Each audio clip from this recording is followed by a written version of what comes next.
What's up, guys? Disclaimer, I've never played Magic the Gathering before in my life. The Final Fantasy collab, though, had me buying my first set. I don't know what the fuck I'm doing, but I am going to unbox it today, so check out this new video with me.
Alright, here we go.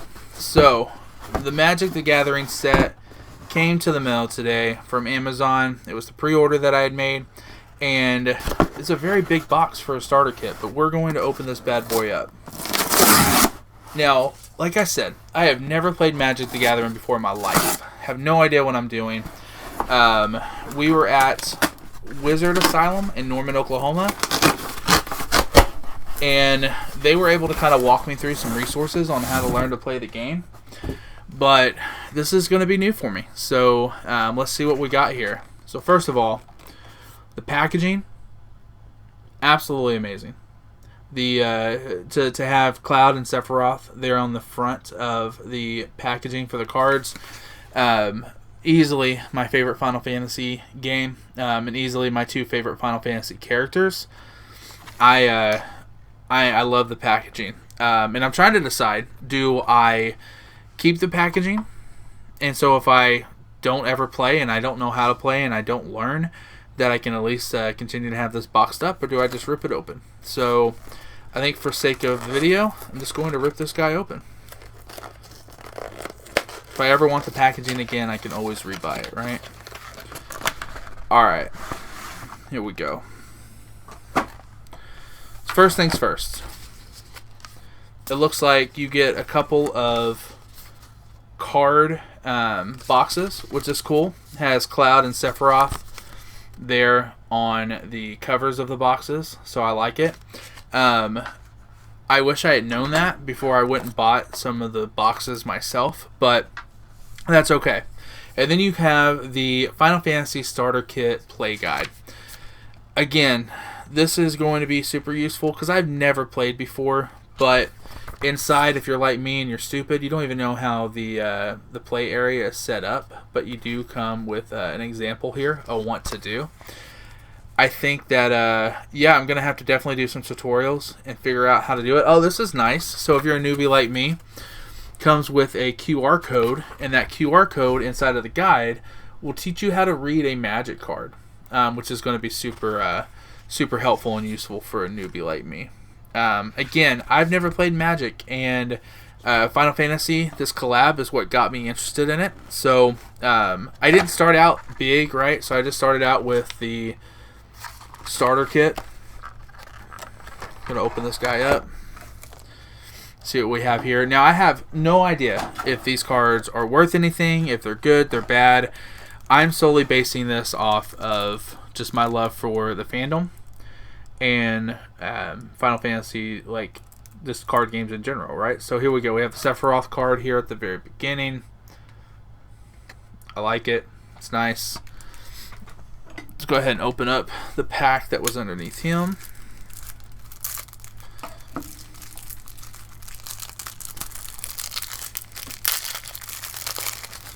There's a shit ton of cards here, so I'm not going to go through each card. I think that would take forever and it would be boring. But I am just going to flip through see any that kind of stand out for me. These are all pretty cool, guys. Again, I don't know what the cards mean, but you have like, I'm assuming these are like attack cards or something like that. So you have like Shinra soldiers, reinforcements, some Albed cards here, which are kind of neat. A Seymour Flux card from Final Fantasy X. Fucking hate Seymour. Terrible character. Could have been a great villain, but was such pedophile vibes. I hated it. And a bunch of cards that say Swamp. I don't know what those are.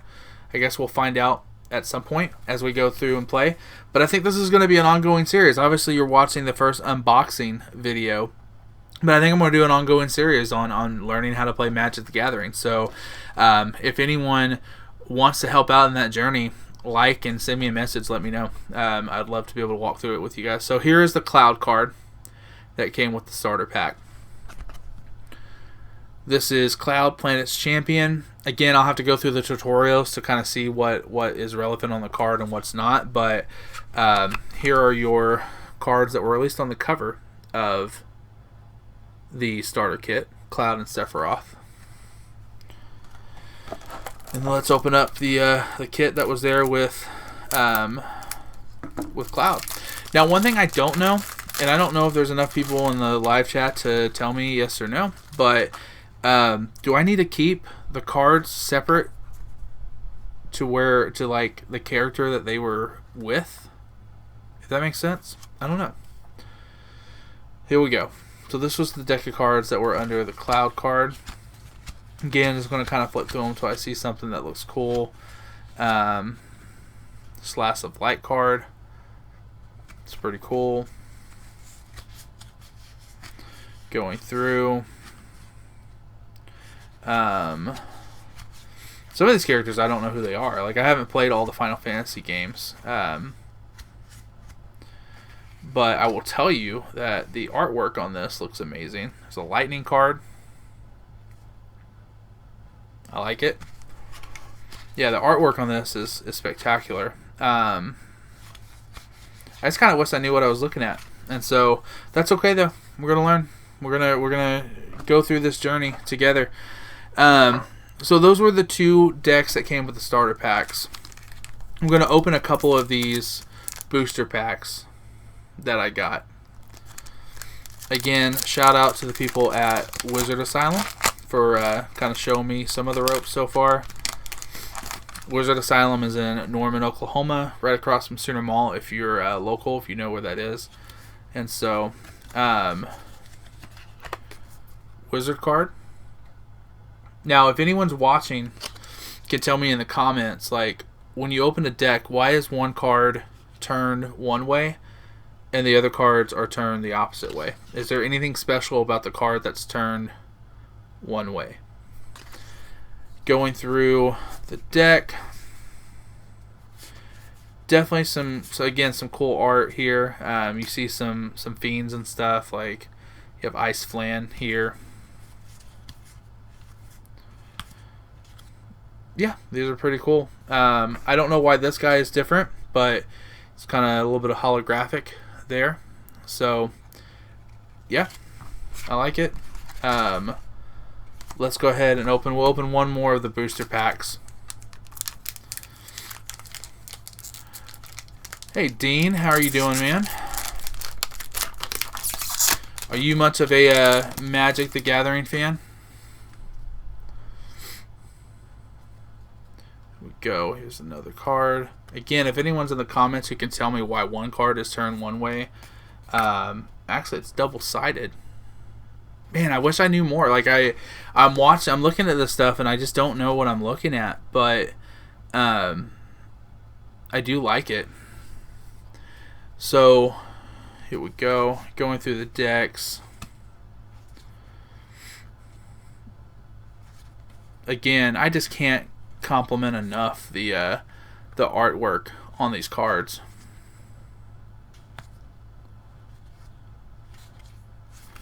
These are all pretty cool. I like them. I'll open one last booster pack. I have 3 more left to open. If I find out that any of them are great or have any relevance, I will make sure to do a separate video on it. But look at that. It's Final Fantasy art series. I hadn't seen this in the other cards, but that is fucking awesome. I'm assuming that's just like a collector card that comes in the pack. So it doesn't look like it's anything playable, but that's cool. Again, going through here okay, so here's the Marlboro, I believe how you pronounce it. This guy was a pain in my fucking ass for Final Fantasy X. Going through and playing that, I hated that fucking stupid fiend. It's a Blitzball card. If anyone can tell me where I can find a life-size Blitzball that I can buy, I would definitely love to add that to my collection 100%. Okay, so again, I don't know what any of these cards mean, but I am calling out the ones that stand out. Tifa. Who didn't love Tifa growing up? Definitely someone that I'm sure if you played Final Fantasy VII, you had a crush on growing up. What's funny about that, why I call that out, 1, because Tifa is awesome, but 2, when we were leaving Wizard Asylum, Grayson wanted to pick up a sticker, and of course he chose to pick up Tifa. Like, little brat, he knows where it's at for character crushes for sure. So I have 3 more booster packs to open. You know what? Just fuck it. I'm already here. Let's open these up. So we're gonna open. We have 3 left. It's not like I know what I'm looking at, anyways. But here's another art series card, and we got Cloud. See, this saves me from making another video, because I certainly would have made another video if I'd opened this up. Like, I'm glad I went ahead and opened these up. This is really cool. So let's see. Going through the deck of cards, I don't see anything that truly necessarily stands out to me. Chocobo comic card. That's pretty cool looking. I like that.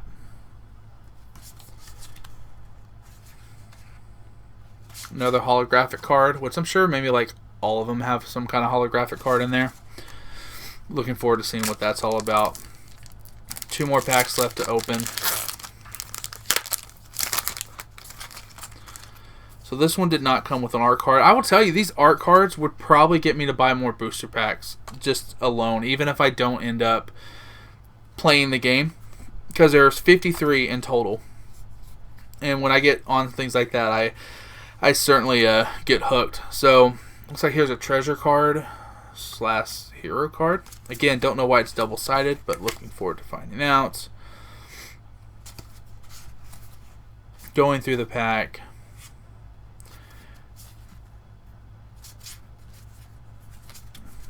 Just talking about the nostalgia part of Final Fantasy. Here's a gold saucer card.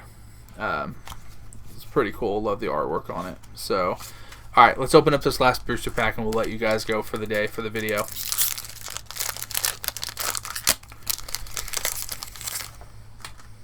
Alright, here we go. Another treasure / hero card.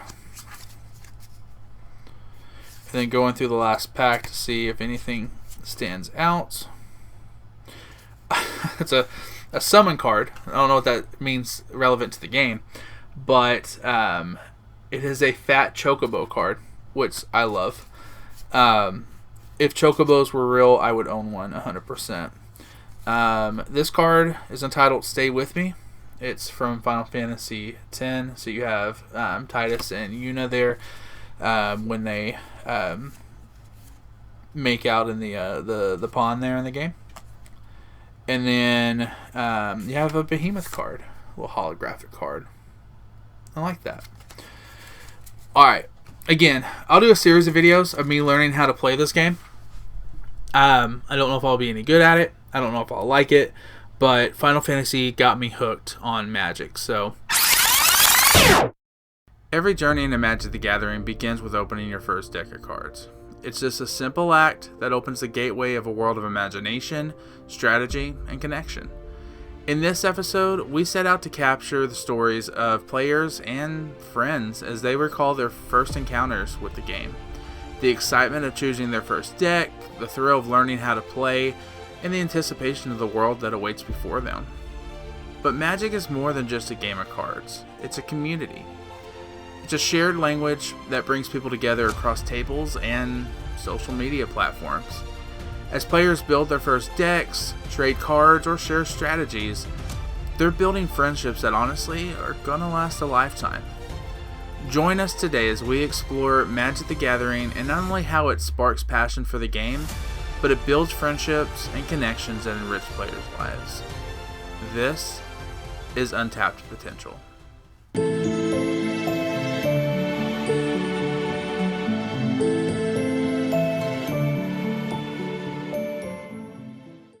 All right, on tonight's episode of Untapped Potential, we are joined by some pretty special guests, and what we're here specifically to talk about tonight is our entry point into Magic the Gathering. What was our first decks? What was our first experience like? And I'm super excited to be able to have these guests with me on today's episode. So I'm going to open it up to you guys. I'm going to let you all do the hard work. Introduce yourselves. Tell us where people can find you. Sweet. I guess I kind of start off. My name's Levi. We're partnered with, I'm Levi. This is my wife, Kelsey. Kelsey B. Sorry, Kelsey B. And we've been playing Magic for roughly 2 years now. And these are our close friends, and I'll let you guys introduce yourselves there. Yeah, hi. We're the other half of Partnered With. I'm Josue, and this is my partner, Kelsey. I love that. So partnered with, that is your guys' social media handle. Walk me through the idea here behind like the collaboration between you guys running the shared page. Like how did this become about? Because before I turn it over to you, I gotta say, like, I loved your guys' content. Like, it was so funny, it was real, it was authentic. Like, and even before we started recording here, I just told you guys, like, me and my wife were going through it and just watching your guys' videos, and I think that it gave more personality to the Magic community, and I think we need more pages like it. So, what was the inspiration behind it? How did this get started? So, yeah, we actually came up with this driving home from MagicCon. We all carpooled together down for that show, and then on the drive back, we were spitballing ideas, and that's how it came about. You spend 5 hours in a car after Magic, and you're kind of Jones, just kind of come up with crazy ideas. Yeah, everything.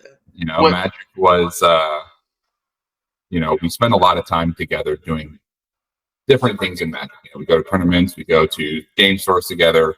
And so it just kind of all fell into place. One idea came after another, and we have talked about it for a while. And I think it was finally like, us making that push to do it. I remember when we were signing up the emails and the usernames and all of these things. We're like, okay, oh my gosh, like, all right, we're kind of doing it. We're doing it. Like, are you guys sure you're 100%? And, now it's more so like, hey, you guys want to post some content? You want to do this? You want to do that? So it's all kind of fallen into place, and it's always been easy because we've been friends for so long. Yeah, it makes it easy working with your best friends. That's like really what it comes down to. So making content and all that, it comes naturally because it's kind of just who we are. We're just funny people. We always say that we should have cameras rolling. Yeah. Constantly.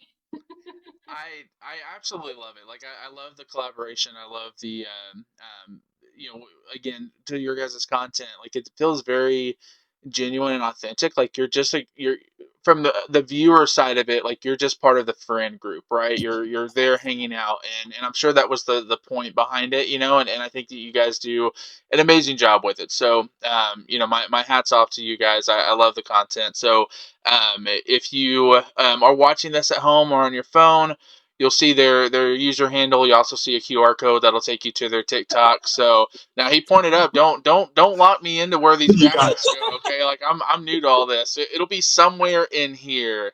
So all right. So tonight we're specifically talking about our entry point into Magic. So for me, I know that you guys probably already know a little bit of this, but I got into Magic because of the Final Fantasy collab. And I had never played Magic before. I only bought a starter kit just because I was like, I love Final Fantasy. I'm a huge fan. And let me just buy them, because that worst case scenario, I just throw them in my collection of stuff and have it, right? Um, so I bought the starter kit, and then as I was waiting for everything to be released and for it to come through and Amazon to deliver it, I realized that, like, I don't know what the fuck I'm doing. I don't know how to play Magic the Gathering. I know absolutely no one who knows how to play Magic the Gathering. So I got on TikTok, and I just posted a video. I said, Magic players, give me some advice. Like, how do I start? Where do I go to? And I have a very small social media following, so I was shocked by how many comments and messages I got just about Magic, and like where to start at.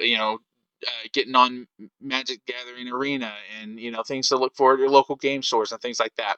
So I was flooded with all this information, which was phenomenal.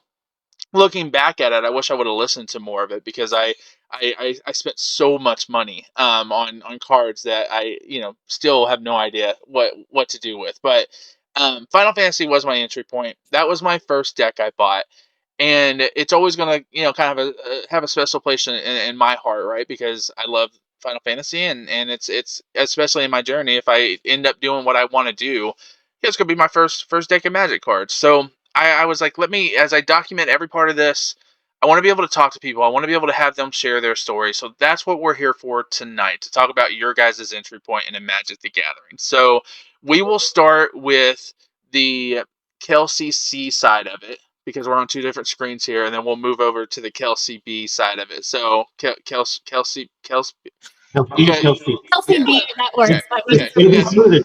Kelsey. You guys get it. So all right, cool. So the Kelsey C side of it, set the scene for me. Walk me through, what was like, when did you start playing Magic the Gathering? When did you buy your first deck?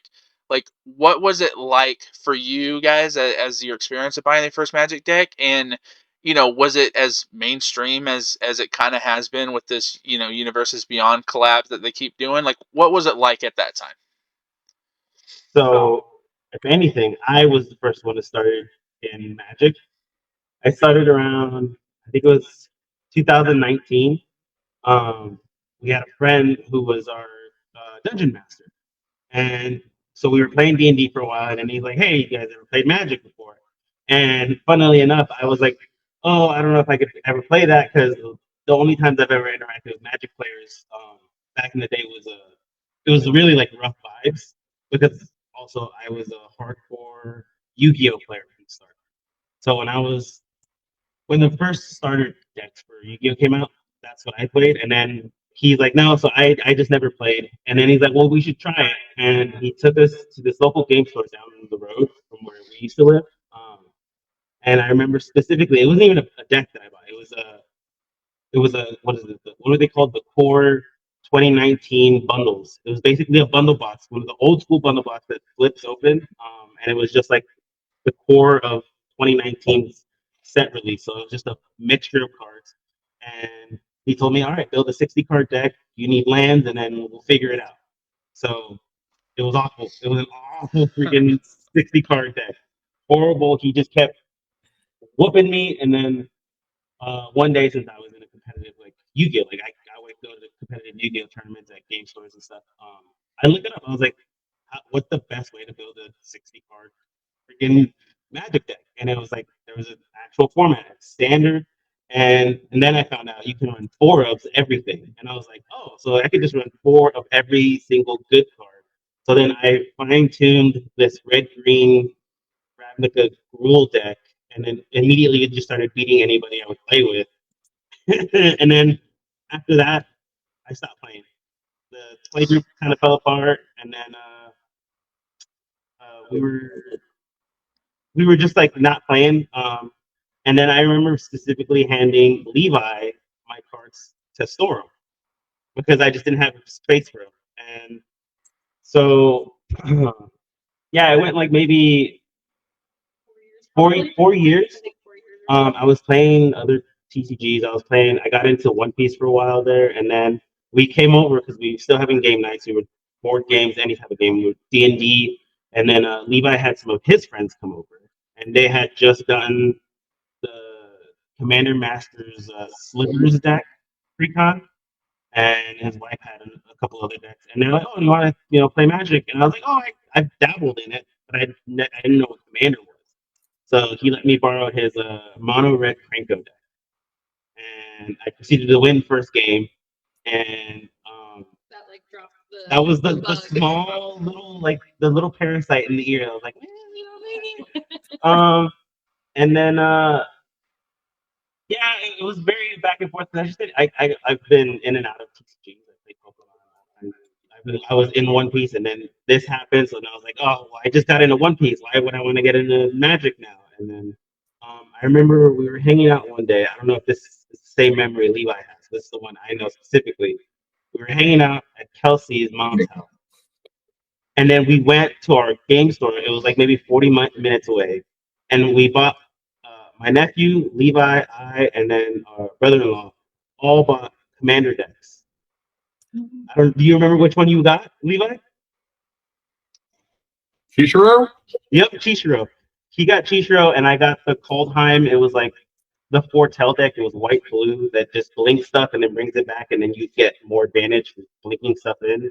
My nephew got the Warhammer 40K one, and then my brother-in-law got it was the March of the Machines Gimbal deck, the artifact token one. Oh, we got technical difficulties.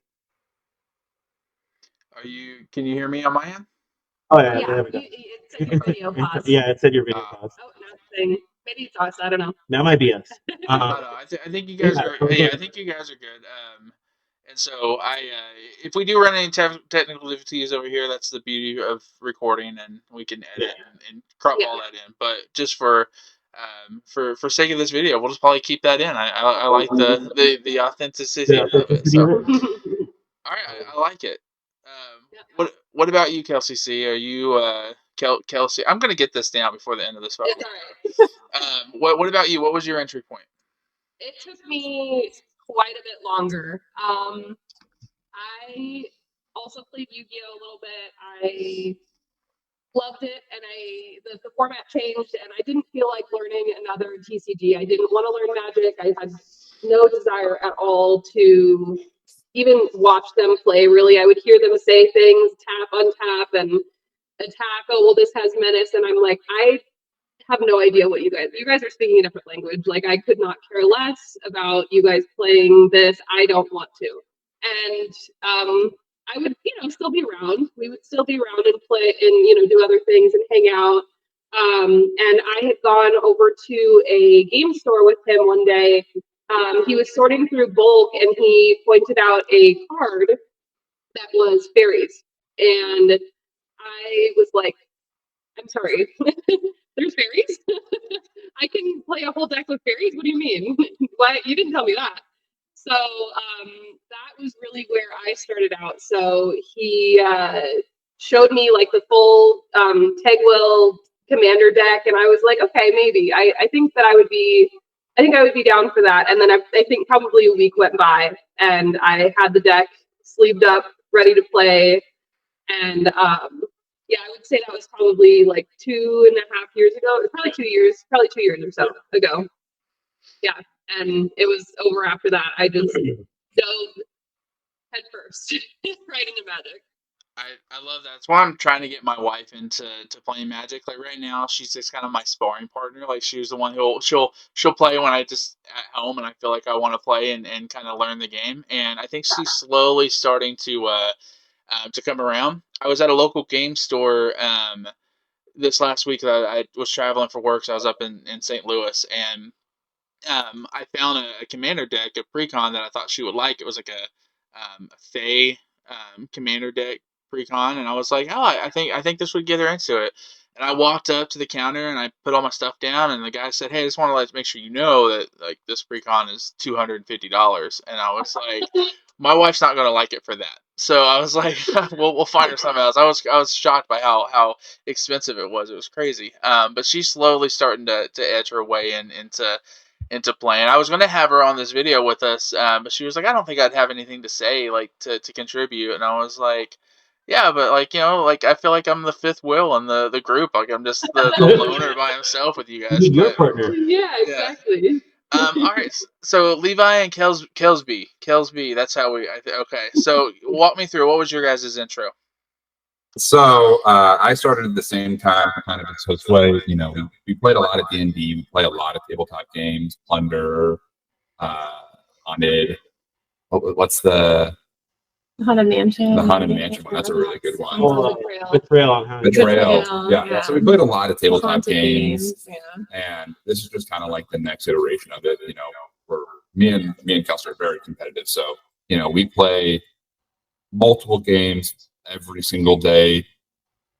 I mean, almost every day of the week. You know, she likes playing a lot, uh, and it all started from summer like 2 years ago. I had bought her a dirt bike for her birthday, and she crashed it, the day we took it out and messed up her knee, so she wasn't able to walk, wasn't able to ride, and so I took her over to the same game store that I went with Josue, and me and her picked out 2 decks. I bought a Tarka. This was after like months and probably over a year of trying to get me in the game because I was the same way as Kelsey. Kelsey. I wasn't really interested in it. I had played a lot of games, but I really didn't think I was going to be able to understand it. Because when I would watch them, Josue and Levi play, I'd be like, ooh, this seems really complicated. Like, I don't think it's something that I would be able to accurately like understand or engage in. So that's what kind of put me off of it for a little while. And then when I had hurt my knee, I was like, all right, I have some time to kind of learn something new and get into it. So then, yeah, it took me to our local game store, Amazing Discoveries, and we picked up my first deck, which was Amara, Soul of the Accord. And I picked her based off of how cute the deck looked. QTLs. That deck has turned into an absolute menace. I don't even enjoy playing against it. Yeah, Josue actually hates that deck. It's like it's her best deck. And I'm sorry that I can assess the threat when she dropped down a token tripler, and I'm like, that needs to go. And I need to kill that. And so now we've got, you know, thousands of cards we buy. Yeah. The only set, honestly, that I hadn't bought was Final Fantasy. And it was the one that I played the least. I played a lot of Monster Hunter video games, and so Final Fantasy wasn't one that, you know, really excited me. But like Takir, Avatar, Spider-Man, the new Eldraine, like all of this stuff. Ixalan was the huge one that got us into the Jurassic Park. Yeah, we're dinosaur. We have the Jurassic Park, sure. Yeah. And so we bought it was more of the chase. I think that I don't ever want to say out loud that I feel like I might could at some point have an addiction to gambling, but I love gambling on Magic cards because it's like, you know, you pull a cool T-Rex card or the new Spider-Man cards, like all of it is cool, and it's, you know, they're tying it into everything now. So I feel like all of my nerdisms can partake in Magic at some way, shape, or form. Yeah, no, I can definitely agree with that. I think one of the funny things when I do go to different, because I travel a lot for work, so I like to just pop into whatever local game stores are around and just check them out, right? And after having a lot of conversations with different players and game store owners and stuff like that, it's surprising to me how mixed the community is on this Universes Beyond stuff, right? Like I get people who are like, oh, I think it's great, it's bringing new players into the game, and then people are like, no, it's ruining Magic the Gathering. And for me, like, I wouldn't have. Like, I don't know if there would have been another collab. Like, I love Spider-Man. Like, I have one of my tattoos, Spider-Man tattoo. But I don't know if I would have gotten into Magic the Gathering because of Spider-Man. Like, Final Fantasy, for me, I just finished replaying Final Fantasy X. I know that you said, Levi, that you're not a huge Final Fantasy fan, but for me, like, I grew up with those games, right? So when the collab happened, I just finished Final Fantasy X. I was thinking about replaying Final Fantasy VII Remake, and then all of a sudden I see stuff online about the Final Fantasy collab, and I think the two universes blend in really well. And as I started looking at other collabs, I'm like, well, this is really cool. So looking at the Spider-Man stuff, like just how well done the collab is, and the cards and the artwork and stuff like that. To me, it's just really, really cool. And I think that it's taking Magic the Gathering from, I mean, and honestly, pop culture is changing in general, right? It's no longer taboo to be a nerd, right? Like when I was growing up, it was like you kind of hid that, right? So I didn't let the guys on the football team know that I was, some kind of big comic book nerd or whatever. You just didn't talk about that. Where now it's like more open. So when you guys started playing Magic, like was it something that you obviously you all seem very comfortable in your fandom, but like was it something that you naturally was drawn to, or something that you kind of like had, I guess, preconceived notions or preconceptions about Magic that you were like, I don't know if this is really kind of, maybe this is too nerdy for me. Like, what were your guys' thoughts about it? I think for us it was kind of an easy transition because I think that like the top tier nerdy thing that we had gotten into was D&D. And for me, at least back then, that was like the nerdiest you could get. Like that was the closet nerd. Like, Yeah. you didn't let nobody know you're playing pretend with a piece of paper, bro. Right. And so for me, it was like we were already topped out on our nerdiness level. So getting into Magic was like not anything like taboo in my brain, at least. Yeah.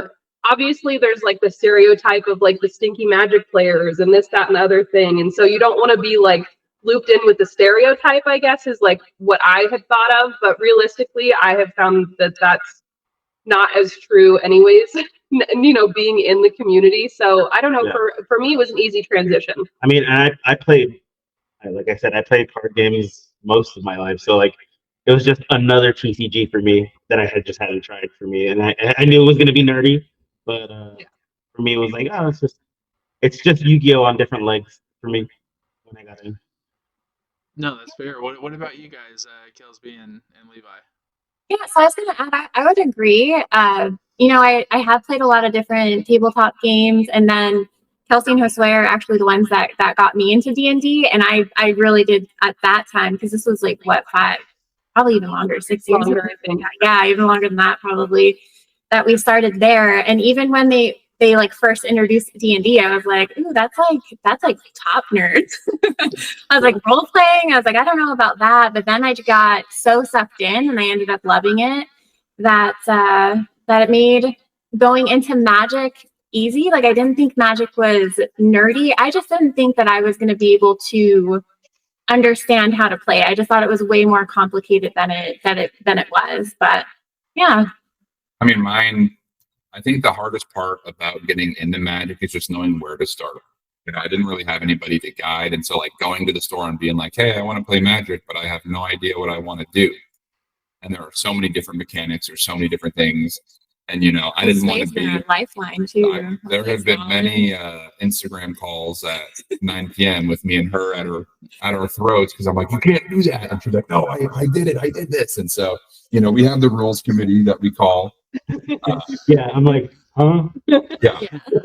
We need you to chime in here. What's your verdict? And so I think that was probably the hardest point for it, was just finding a spot where I would enjoy it. The last thing I want to do is buy a bunch of cards that I don't like, and then I'm like, man, this sucks. And then I'm like, all right, I don't want to buy any more because I didn't have fun with the cards that I have. And now, we've done MagicCon, back-to-back years. We've picked up tons of different cards. We have that new Atlanta mystery booster box coming in, and seeing how different cards that you may not even think of or consider for your decks can change, the entirety of the flow, makes me more inclined to try out new decks. Learning all of the different mechanics, hearing how they work, seeing people play them, being at MagicCon and seeing 15 different decks, and then also playing a decks that I, own, and seeing how they play differently.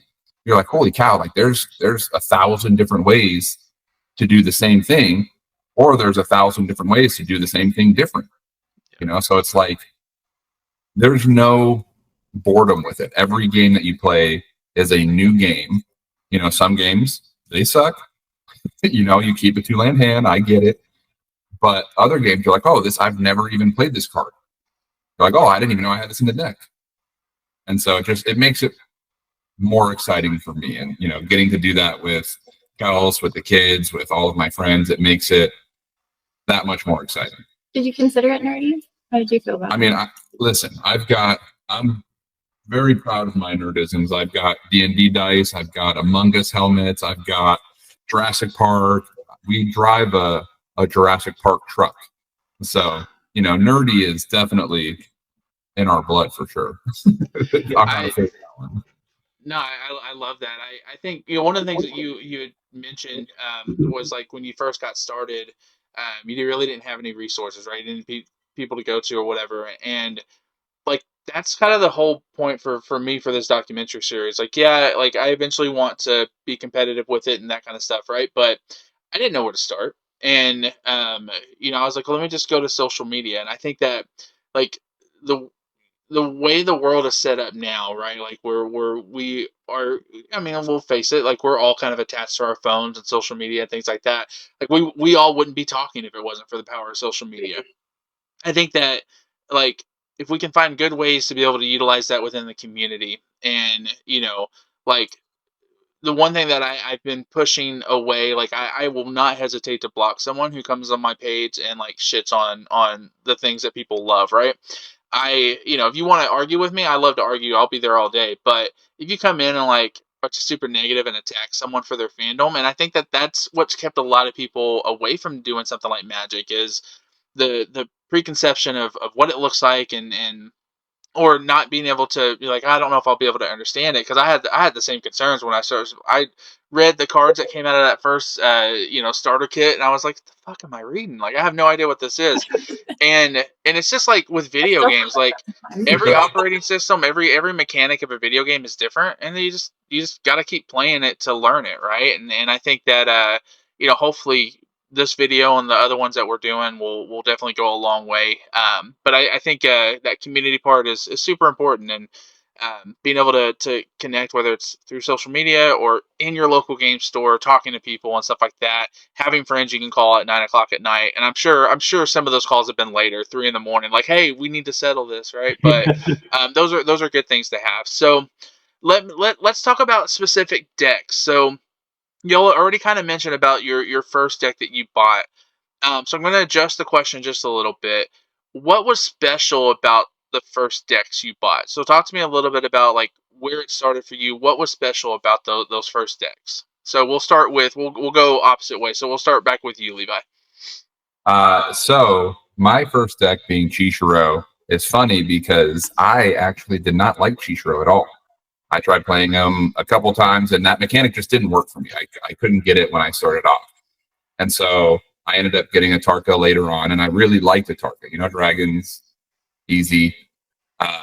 And most of the decks that I buy or the precons that I've bought, I end up changing the commanders or upgrading, and the commanders usually stay in the 99. So Chishiro, I ended up trading to Josue for Clavlino. And I played Clavlino for a long time, and I really liked the vampire mechanic. And when Innistrad Remastered came out, we did one of the tournaments there, and I pulled a couple Edgars out of my packs. And so I ended up upgrading Clavlino to Edgar, changing all of the mechanics. And I think doing it like that allows me to still understand the core mechanics of the commander and add the changes that I want it to be. So, going 2-color to 3-color, 4-color, 5-color, some people say, oh, you can't change, that's a whole new deck. I'm like, I'm just upgrading the mechanics behind it.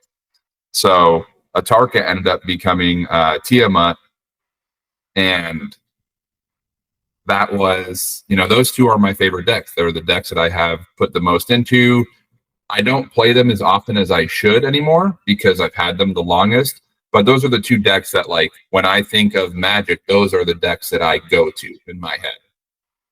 And, Kelsey's got several decks now that are very, very scary to play against. I don't think they're that scary, but I did start with Amara, and what really drew me to just wanting to like keep playing her and to want to upgrade was the wins, for sure. That's what like locked me in. But the amount of stuff that I can do with it, so like the token creation, that was a huge thing, because I've tried some other mechanics, and sometimes it just takes a while to take off. And then Amara, by land 2, I'm already being able to like attack and make a token and like get things rolling. So that's what I really enjoy about it. All right, Kelsey. For me with Tegwell, I loved obviously the fairies. That was like the biggest thing. The card art was probably my favorite thing about it before any of the game mechanics or anything that the deck did at all. But I love tribal decks. I think that's fair to say.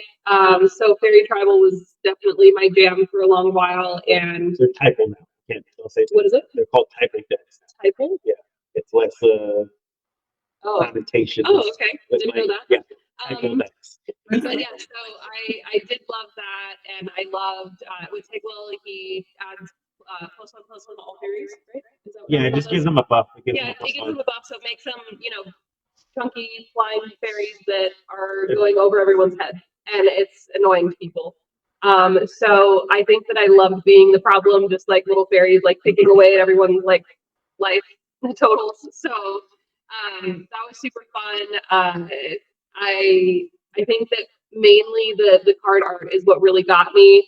Tegwell ended up turning into Alila, and I sort of switched the deck around a little bit. And I still have the deck to this day, and now we've kind of morphed it into a like a tiny leader deck for my daughter, and which is like Commander but like smaller. So it's still here, it's still around, it's still doing its very thing, but it's not one that I play very often anymore because I've kind of moved on from that. But I still love it, and I still love the card art, and I love the universe that it's in within Magic. So that will always be like near and dear to my heart. Yeah, and for me, that first deck, honestly, since I was just trying to get the feel of it, the reason I bought it was because it was $20 off the shelf. $20, and I was like, it's a good, $20. Who 20 bucks, $20. If I don't like the game now, whatever. But we all ended up getting decks, so we immediately had a four pot. We had a Chishro, the Warhammer guys, and we all played.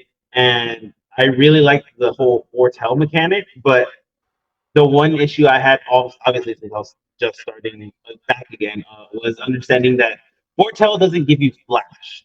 And I remember I would like try to foretell a creature and then try to flash it in on someone else's turn, which in realistically, you gotta, keep track of timing restrictions. So like you can't flash at a creature if it doesn't have flash. That was probably the biggest gripe with the deck, but I really like the play pattern.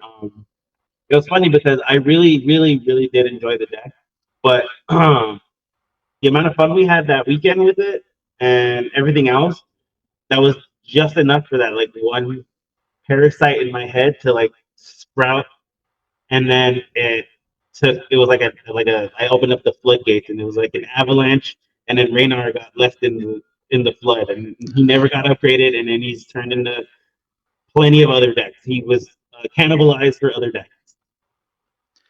I love that. I also just love the fact that it just started with like $20, right? Because that was for me again when I saw it on Amazon, it was $19.99. I was like, well, if I don't like it, it's cool artwork. I can just add it to the collection. And since then, so in the last 3 months, they've all been pre-cons. I'm building my first deck right now. But out of the pre-cons, I think I've bought like 12 pre-cons, and then probably I mean it was at least like 50 or 60 booster packs of the Final Fantasy cards. Like the financial poor financial decisions have definitely been there, and so You feel that? We're not bringing up any financials in this conversation. well, and listen, I will tell you guys because it sounds like some of y'all have kids. Like my son, he has figured it out because he will guilt trip me. So if I come home with Magic cards, he'll be like, "So what do I get? Like did I get something from the store too?" And I'm like, "You little turd! Like all right, fine. Like I'll start bringing you home something. Just don't make me feel bad." So. We bring ours Magic packs. That's what I was saying. You should do what they did. They just we just got them in crack these packs. Yeah. And that's what got him into Magic. So our 7-year-old plays really well. I love that. Like he's more into Pokemon right now. Like because he can't obviously can't read, but he loves Pokemon cards, and so I will try to pick him up. So that shit's expensive too. Like Pokemon is insane. Yeah. So all right. So when it came to all the cards you've bought in your collections, things like that, is there any particular card that stands out for you? One that like has to be very common in index you build or put together. Any ones that you change out, a card that either is symbolic for the way you play, or just one that you just really enjoy that you are fascinated by. Is there any that stick out to you guys? I have one that I love, and I don't know that people like it really, but I love it. And I think it belongs in every single deck. And it is a land, and it would be Rogue's Passage. Oh, I love Rogue's Passage. That is my favorite card. It can go in everything. I know that not all things, decks revolve around like combat and stuff like that, but Rogue's Passage is near and dear to my heart. And combat decks, man. Oh, Good one. if you're running a combat deck, you have to put it in. It's incredible. It makes it's you pay 4 and tap it and then make something unblockable. It makes something unblockable. Yeah. I use that all the time in Bright Palm. Yeah, it's incredible. And I run big chunky creatures a lot of the time, so for me it's lethal. Like if I have that on my battlefield, it's probably over for somebody pretty quickly. I love that. For me, it's not really a card, it's a card type, which I'm pretty sure you got from our very first post, is if there's any legendary pirate that is released at any point in the history of Magic, it's probably going to become a commander deck for me. Yep. So the last one I built was Howler, Captain Howler from Aether Drift. So at any time, it's like almost like there's shackles that I need to obey. That if the legendary pirate commander comes out, it's being built under my control. So the pirate type is definitely what I stay close to. For me, mine would be Doubling Season. I have a Doubling Season in all of my token creation decks. And I love all the different arts that they have for it now. Yeah, Doubling Season is definitely a fun one to come across every game. I don't know how I don't think I get out every she game. pulls that card every game. I'm like, there's no way. Honestly, I really, and this might be like a bad take, but I hate counter spells a lot. Only because I never have a counter spell to ever counter a counter spell. And so it's like every time they play one, I'm like, dude, this is garbage. Like, this makes me so, because I'll play like, Tiamat or, you have that one Cox card Pearl. that you like, Draco Genesis? Draco Genesis, yes. No, Draco. Yeah. For my Dragon decks, absolutely, yes. Draco Genesis. But I really don't like counter cards because I just don't think that I play enough removal to counter that. And knowing that I'm playing against it, like I'm always on the gas, and so it's like I never leave any mana. So even if I were to have a counter spell, odds are I don't have the mana. And so it's like I'll play it and I'll be like, all right, any responses? And I'll be waiting, and then finally somebody will say it. I'm like, dude, there's no way. And I gotta wait 3 more turns to hopefully sweat, and I'm like, yeah. So my hot take is I always has a counter. I hate counters. But I think that on the other side of it, I like all of the mechanics that I think people dislike as well. So Toxic, I'm a big Toxic fan. Only there. Yeah, I'm a big. Can we meet? That's all you guys need to know. We're actually closing this right now. So I think the mechanics that make the game great, can be the demise to anybody else, but that's like the fun of Magic, is knowing that any deck at any point, it could be a 10-cent card, and you're like, oh my God, what does that even do? And it changes the whole game, and so that's what I think is the fun portion of it, or like the cards that I like. I like cards. If you show me something that I've never seen before, and I'm like, damn, dude, that's crazy. And I've got them written down. I've got a whole list of cards that I saw other people play at MagicCon, and I'm like, damn, I had no idea these cards even existed. So there's just so many different opportunities for it to be fun. I totally agree with that. I'm now at the point where I'm like, okay, I know enough that I can start buying singles, and I can start looking at singles and knowing what I'm looking at. But that was dangerous too, because I was told early on, like, buy singles, it's cheaper. Like, no, I said Don't start that conversation with us because I'm a Packer for sure. Yeah. I'm a gambler, and I am hard by singles all the time. See, I trying to build because the first, like I said, I'm building my first commander deck right now. It's going to be a mono red commander deck with Seifer from Final Fantasy VIII, Cypher, however you want to pronounce his name. But yeah, I was just looking for cards to be able to add to it and look at it, and all of a sudden I'm walking up to the counter with like 35, 40 cards, and I'm like, I know I can't play all these, but they all look cool, you know? So, Yeah. and you're right. Like, the fun part about Magic is that, like, you can be playing, things have been going down, but that one card that you love the most all of a sudden gets into your hand, and it just changes everything. And I think that, that, you know, the best way for me to describe it is that world building, right? Like, I've never played D&D, but I've been drawn to like the lore of it because I know that you can just like build your own world and create your environment, and I feel like Magic gives you that opportunity in a card game, and I love that. So all right, so I got two last questions for you guys. One of them is a little bit off script, but it shouldn't hopefully throw too much of a wrench. But you guys have been playing for a while, been playing together, do the shared content thing. What are some advices you would give to newbie players, either like myself or people who've never even bought their first Magic deck? What advice would you give to them to help them in their journey getting into Magic? Sorry. I would say there's something for everyone. I think that that's like a really big thing. I think that there's something for everyone in Magic, whether it be like the art style, the play style, and don't lock yourself down on the one thing that you get because you might hate it. And there is so much out there that could change your perception of the game, of the plays, and everything. And I just think it's like really important to make sure you ask questions too. I was gonna say if it's like someone who's like starting brand new, like they don't even have friends that play Magic and they're just trying to show up at local game stores, I would say is definitely probably not starting with Commander because Commander is daunting. Like it's 100 cards, granted, 38 lands, whatever, but for the most part, it's 100 cards. Everything's a one-off. You have to memorize how this interacts with that and how this will interact with this on the board.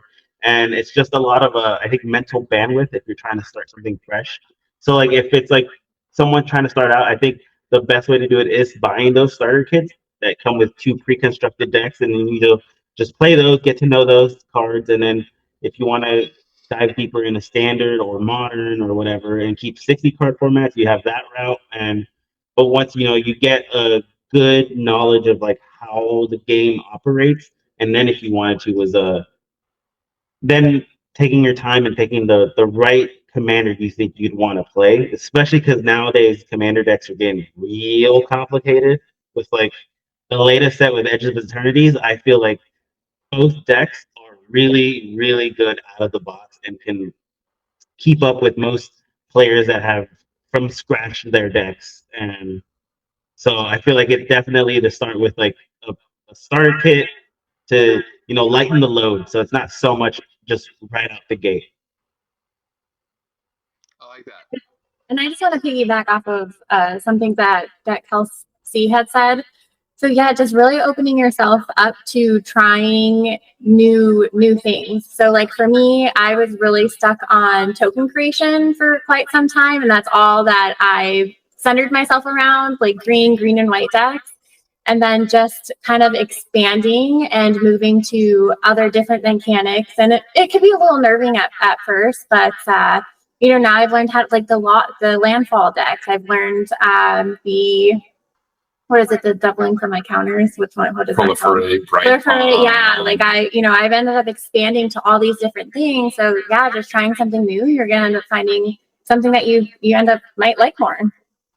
I think for a new player, really just go to those game stores, go to those events, go to MagicCon, go experience the stuff. It's all fun.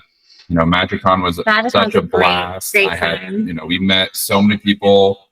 We carpooled together, and I think we played one game of Magic together. And we played, me and Kelsey played 15, 16 games of Magic a day, with just random people. And you're playing different variants. You're playing, I had guys that would come and be like, hey, do you want to play a bracket 2 mummy deck that I built? I'd be like, all right, yeah. And, you just see the different ways that these people are playing. And I think opening up to that experience, there are so many cool people. I've met people that now message me and we play on the spell table. I have people that, I was friends with in high school that I didn't talk to about Magic, now reaching out and saying, oh my God, I didn't know you went there. I play this now, I do that. And it's like, once you find your people, everybody else is going to kind of come to you as long as you're, authentic about it. So getting out there, meeting the people, going to game stores, being okay, talking to random people. I've played with hundreds of different people at different stores, and I've never once been like, man, this sucked. Like, it was always fun. Did I lose? Probably a lot, but it's still a fun experience because you're meeting these people that are like into the same stuff that you're into on different levels. So you find people that are hugely into Final Fantasy or dinosaurs or Avatar or vampires or werewolves or pirates, and it's like you get to meet so many cool different people on their own, journeys. It's a diverse community. Yeah. That's nice. Yeah, no, I love that. And speaking of that community, the last question I have for you guys, we talked about where you guys started, when you got into Magic, your first decks. Let's look at present day. So now here you guys are. We're getting together. We're talking about Magic the Gathering, specifically because again we found each other on social media, and as you guys look back at your Magic journey and the content you're creating now and what you're trying to do and the goals you have, like what's kind of been the best part for you guys in this journey so far? You mentioned going to a couple of Magic cons. You're doing this as a friend group. What has really stood out for you guys along the way? That's a good one. I'd say all the learning, just meeting new people, learning just all the different things. Because even like at MagicCon, like I would meet somebody that has a same deck for me, but plays it completely different than I play it. So that's been really cool. Just meeting My excitement is seeing the kids grow up with it. the kids too. Oh my goodness. Yeah, them My- getting into it. Our daughter's not too big into it, but our son is really, really into it. And it's being able to connect on that level. Yeah. Before school every morning, if he wakes up in time, he's like, hey, can we play a game of Magic real quick? I'm like, all right, yeah, let's go. And so I'll play a game of Magic every morning, and so those little experiences are really kind of what make it fun, getting to hang out with your friends, Thanksgiving, Christmas, wherever we're at. Yeah, we're playing. It'll be like we get together for it'll be Christmas, like Thanksgiving. hey, you bring your deck? Yeah. I'm like, yeah, I got my whole backpack. And then we'll be, playing in the corner of the room somewhere where everybody else is talking. So it's like, I travel for work too, and I now bring one deck with me where I go. And it's like, what are the odds? But you know how cool that would be to fly into some, different country and see somebody playing down Magic. in Mexico City. Yeah. Yeah, there's quite a few people down there that play. So, there are so many opportunities for it to be fun. Yeah.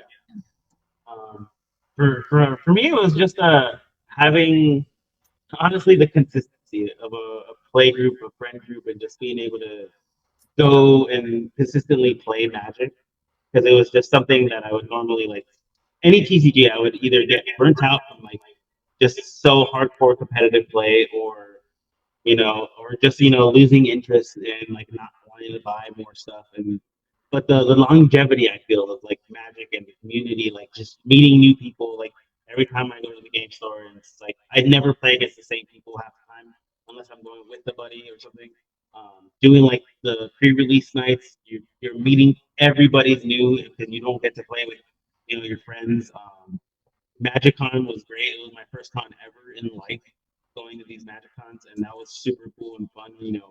Just finding the little things here and there. Like I think in general the community and the how engaged you stay in with it, even after you think you kind of like it's always there. Someone's always ready to play a game or something.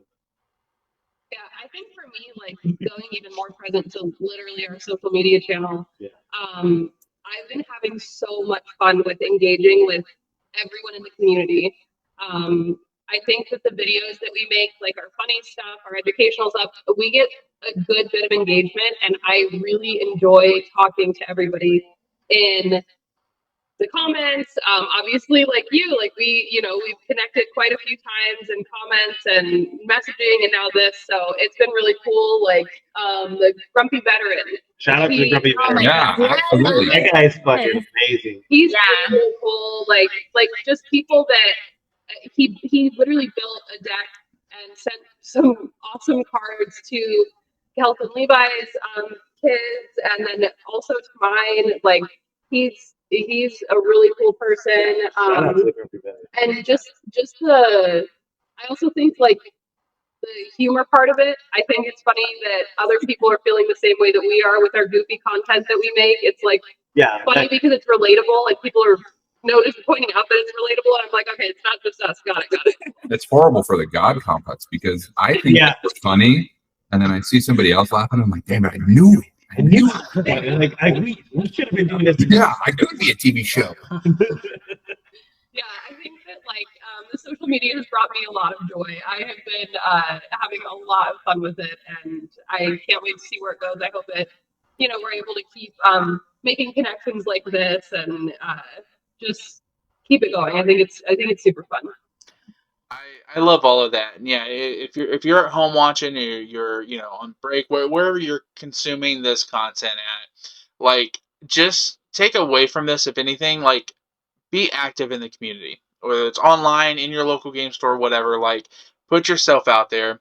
Don't be afraid to post the video. Like engage and things like that. And there are people out there. Like you'll find your audience, and you'll be able to find your friend group. And I think that but you gotta be willing to put yourself out there. There takes a little bit of effort and work on your part. And so honestly, this has been a blast, guys. I very much appreciate being able to talk to you guys and everything like that. Hopefully, because y'all went to MagicCon in Vegas, is that right? Yeah. My wife and I were planning on going to MagicCon this next year, so hopefully, if you guys are there, we'll see you. Yeah, we'll see you there. Hopefully, I can get her to start playing, so that way we can we get her into some games. And so she's a cosplayer. So as she's looking at cards, she's like, I could cosplay this at MagicCon. There's a ton of cosplayers. Yeah. She's definitely excited about it. So. All right, well that's it. That closes us out of tonight's episode of our docuseries, Untapped Potential. Thank you again to our guests for being a part of this journey. And yeah, make sure to check out the social media pages. Make sure to check out the content. And again, thank you guys for being here.